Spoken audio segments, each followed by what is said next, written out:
ladies and gentlemen. Today I'm going to share with you several ways to instantaneously feel better during a chill day. Sometimes you have a chill day and it feels like you are doing quite literally nothing. Nothing exciting, nothing productive. Today, for example, I woke up and I was chilling for a bit, for example, for the first 2 hours of the day. But then I decided, okay, well, seems like I cannot go like that for the entire day. I need to do something.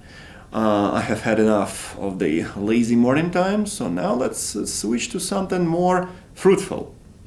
So, what are instant ways that are not very overwhelming, but something that you can easily apply in order to feel better, happier, and maybe a little bit more productive, even on your day off? Number one. What is number one? Number one is the good old cold shower and some sort of healthful habit.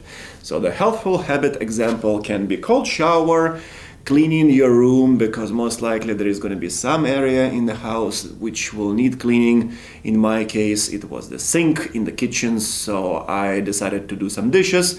It took me maybe 4 minutes, let's say, but at the end of this session I end up with a clean sink and the rack full of things which are drying. And they could be used by either my housemate or myself. And either way, somebody will feel happier at the fact that the dishes are clean and finally done. So you can see some sort of dust or dirt on the floor in your kitchen, for example. Just pick it up, and it's going to be an easy way to quickly elevate your day and feel better. And at the same time, you'll have a little bit cleaner apartment where you dwell. Exercise snack. Exercise snacks are amazing. All you need is maybe the floor to do 20 push-ups. Maybe you can do a little bit of body squats, right? Do 30 of them, and this will take less than 15 minutes, which could be your break time between some sort of errands in the house. And it's very easy to instantaneously feel better physically and mentally as well. So those little small actions you can take free of charge could easily make your house better. For example, if let's say you are talking about cleaning, or if you do some sort of exercise snack, then you will feel physically better without going to the full-blown gym. Number two, healthful nutrition. What is healthful nutrition? This is something that is not processed heavily. Perhaps you can make yourself a steak, for example, if you're okay with the meat, or maybe it's going to be some sort of, fried tofu, for example, if you're vegetarian. You can also have some eggs, avocado, cucumber. It's very easy to consume, very easy to digest, full of fiber and other micronutrients, I'm sure. And at the same time, it will fill you, and at the same time, it will make you feel better on the inside. Because healthful nutrition will positively impact your gut, which in turn will positively impact your brain and give you some pleasant and productive thoughts, for example. So, healthful nutrition is not to be overlooked. At the same time, healthful nutrition is not as expensive. The only thing that it required me, for example, to make a steak is to go to the kitchen, heat up the skillet, find some avocado oil, season the steak, and then prepare the steak. So this will take some time and effort on your end, but at the same time, this will pay back because you will end up consuming healthful food, which is much better and cheaper at the end of the day than going to the local cafeteria or restaurant and buying something that was cooked who knows how well or poorly. So, yeah, think about that. I'm not a huge opponent of restaurant nutrition sometimes. Yeah, definitely, by all means. If you have money, go for that. but don't overdo it. I used to overdo it. Maybe I would go to the restaurant 3 days a week, right? So, but now I decided to cut it down dramatically to perhaps just 1 day a week. Maybe it's going to be Saturday Eve. I'll get some pizza, a little bit of Coca-Cola, and that's it. That's my cheat meal of the week. I'm all set. I did not spend much money on it, but at the same time I feel satisfied along the side of feeding the craving of pizza or something like that. Number 3, work on some sort of nagging issue. Maybe it is a conversation that you have been putting off for a long time, and this is an important conversation with your family, with your friends, things like that. Just go ahead, contact your family or friends and talk about this issue that is kind of nasty and a little bit annoying or difficult to talk to, and just get after it. Perhaps you will not have to engage yourself into 1-hour negotiations. Today what I did, we had to discuss something kind of annoying with my family, but we had a call. It was going for about 15 minutes or so, and then in the matter of 15 minutes we discussed all those annoying issues, and now everybody feels much better about that. And then we keep going with enormous energy and some weight off our shoulders. What can be better? Some things can be better, but this is definitely a great thing to indulge into, so to say. Just get after some sort of annoying issue and try to resolve it at least partially. Maybe, yeah, conceivably sometimes you'll have to spend days and weeks to resolve some issue, but also it's going to be a good idea to get it started.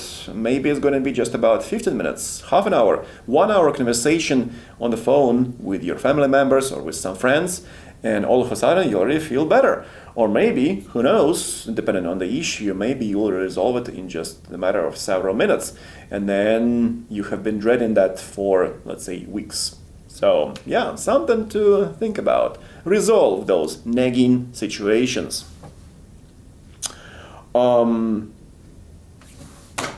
Number 4, long forgotten phone calls. Number 4, phone calls. Phone calls are amazing. Perhaps you have not called your friend from another country or another state, a remote place in the same country where you both reside. Just go ahead, pick up the phone and talk to that person for perhaps 10 minutes or so. It's going to be amazing. They will feel a boost of good mood. You will feel a boost of good mood as well, and perhaps you will bounce off each other some interesting ideas. You will have a little bit of laughter, and you will feel amazing at the end of this conversation. Phone calls are not to be underestimated, especially if your friend has a tendency to delay answering your text messages, for example. So call a friend, call a family member, maybe call some local business and talk about this and that, and everybody will feel instantaneously a little bit more fantastic than they previously felt. Bonus point situation. Contemplate what good things you can learn from your foes broadly. Perhaps you have some foes or people you don't like, right? And then you might think about that. Okay, well, I'm just going to cut all the contacts and burn all the bridges that connect me with this particular person. Sometimes, yes, that is something that needs to be done. However, in some cases, think about, okay, maybe we should still remain in some sort of very minimal communication with that person.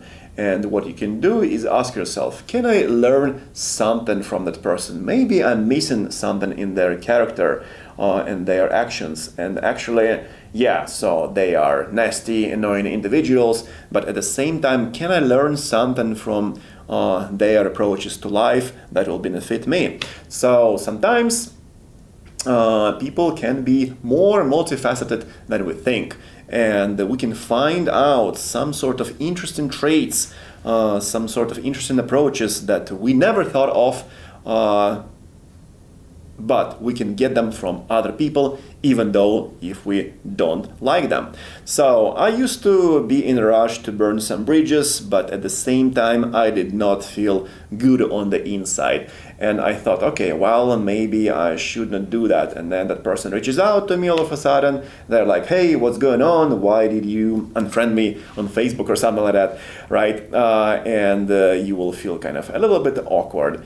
Maybe it's going to be a good idea to kind of like not be a huge friend of that person if that person doesn't bring you much goodness in your life. If this person is a toxic individual, for example, we all encounter such people, and maybe we are also such people to some extent, right? Let's be honest with ourselves. But at the same time, ask yourself, can I find something positive, something good, something productive in the character of that individual that I can potentially take and then use in my own life to become better?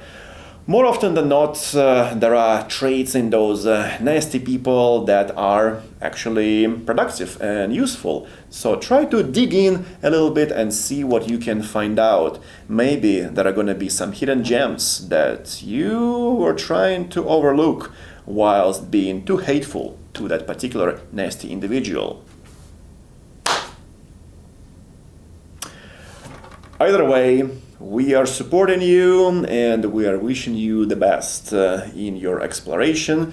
Stay tuned, reach out to us, and keep hacking the life.